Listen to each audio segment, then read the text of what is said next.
বর্তমানে এই বিএনপির আগত হয়েছেন, এখানে অংশগ্রহণ করেছেন সকলকে সমস্ত হাওড়া হিংসা বিদ্বেষের ঊর্ধ্বে উঠে মানবিকতার পথে এই এনটিভি যে অবদান রাখছেন, রব্বুল আলামিন যুগ যুগ ধরে যেন এই অবদান যথাযথভাবে রাখতে পারেন দেশ ও দেশের কল্যাণে, মাটি ও মানুষের মঙ্গলে, সেই শক্তি, সমর্থ, প্রযুক্তি তাদেরকে আপনি দান করেন। সাল্লাল্লাহু তাআলা আলা খায়রি খালকিহি আমিন ওয়ারহামনা মাআহুম আমিন বিরহমাতিকা ইয়া আরহামার রাহিমিন।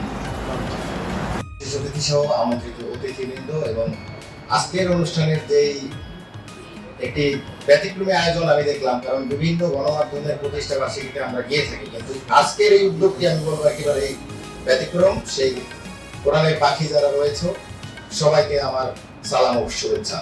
তো আমরা যে বিষয়টি লক্ষ্য করেছি যে শুরু থেকে এনটিভি কিন্তু বস্তুনিষ্ঠ এবং মানুষের গ্রহণযোগ্যতা অর্জন করেছিল তাদের সংবাদ প্রচারের মধ্য দিয়ে।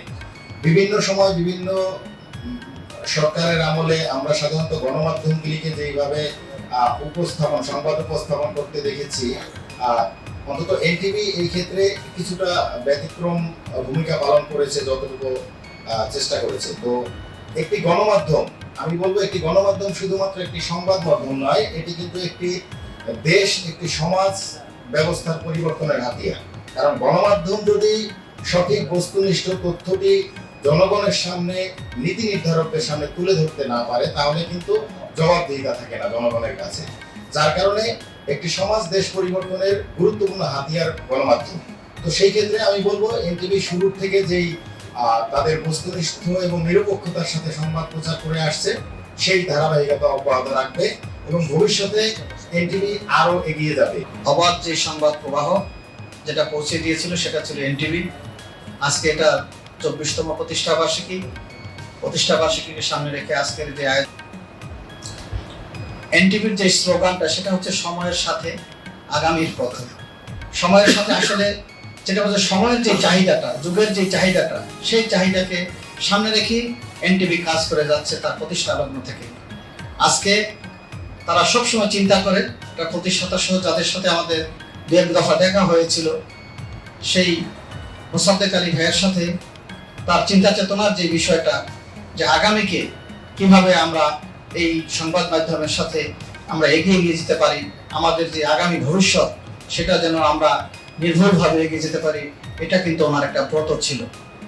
তাই আজকে এই সুন্দর আয়োজন আমরা জানি বিভিন্ন সময় বিভিন্ন জায়গায় তারা পালন করেন, কিন্তু আজকে যেই জায়গাটি বেছে নিয়েছেন, এই এনটিভি পরিবারকে আমি অন্তঃস্থল থেকে ধন্যবাদ জানাই। আজকের এই আয়োজনটা অনেকেই বলেছেন সত্যি একটা ব্যতিক্রমধর্মী আয়োজন, যা দেখলে অন্তত প্রত্যেকেরই একবার হলেও মনে হবে যে আমরা মনে হয় একটা জান্নাতে এসে প্রবেশ করছি। আমার কাছে এরকমই মনে হচ্ছে। বিশেষ করে এই মাদ্রাসা যারা তত্ত্বাবধানে আছেন, তদারকি করেন, সেই হুজুরদেরকেও আমি বিশেষভাবে ধন্যবাদ জানাচ্ছি। আপনাদের যে পরিবেশনা অত্যন্ত সুশৃঙ্খল এবং সুন্দর হয়েছে। এনটিভি যে অগ্রযাত্রা হয়েছে, তারা তাদের এই লক্ষ্য পানে যেন আরো এগিয়ে যেতে পারে, সেই কামনা আমি করছি। বলার মতোই এই এনটিভির যাত্রাকে আমি সাধুবাদ জানাচ্ছি। এনটিভি সময়ের সাথে আগামীর পথে এই প্রত্যয় নিয়ে এগিয়ে যাবে। যতদিন এনটিভি থাকবে ততদিন বাংলাদেশ থাকবে, এই আশা ব্যক্ত করি। এনটিভির 24তম প্রতিষ্ঠা বার্ষিকীর যে ব্যতিক্রমধর্মী প্রোগ্রাম, এটা আসলেই আমাদের সারা জীবন স্মরণ থাকবে।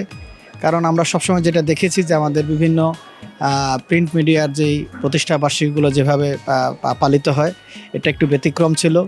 একটি সুন্দর পরিবেশে, একটি মাদ্রাসার মধ্যে এতিম ছাত্রদের নিয়ে, শিক্ষকদেরকে নিয়ে যেই প্রোগ্রাম, সেটা অত্যন্ত বাস্তবসম্মত এবং আমার কাছে নতুন ধারার মনে হয়েছে। এনটিভি যেরকমভাবে সময়ের সাথে এগিয়ে চলছে, আগামীর কথা বলে, যেটা তারা শুধু স্লোগানেই বলে না, তারা আজকে কাজের মাধ্যমে প্রমাণ করে দিয়েছে যে এনটিভি বাস্তবিক অর্থে যেটা বলে সেটাই করে। এনটিভির 24তম প্রতিষ্ঠাবার্ষিকী উপলক্ষে শরীয়তপুরের দামুদ্দা উপজেলাতে আজকে মাদ্রাসা শিক্ষার্থীদের সাথে আয়োজিত এই অনুষ্ঠানে উপস্থিত হতে পেরে আমি অত্যন্ত নিজেকে সৌভাগ্যবান মনে করছি। এনটিভির সাথে আমাদের একেবারেই শৈশবের পরিচয়। এনটিভির যখন যাত্রা, তখন আমরা সম্ভবত স্কুলের শিক্ষার্থী ছিলাম।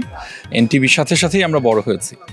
তো বর্তমানে প্রজাতন্ত্রের একজন কর্মচারী হিসেবে এনটিভির প্রতি আমাদের আশাও অনেক বেশি যে এনটিভি সামনের দিনগুলোতে বাংলাদেশ এবং এদেশের মানুষের কল্যাণে কাজ করে যাবে এবং এটার যে সম্ভাবনা এবং সমস্যা রয়েছে সেগুলো সমাধানের জন্য নীতি নির্ধারকগণের কাছে উপস্থাপন করবে এবং এনটিভির সাথে জনগণের যে সংযোগ সেই সংযোগ অব্যাহত থাকবে। আমরা এনটিভি এবং এনটিভি পরিবারের সকলের সুস্বাস্থ্য এবং কল্যাণ কামনা করছি।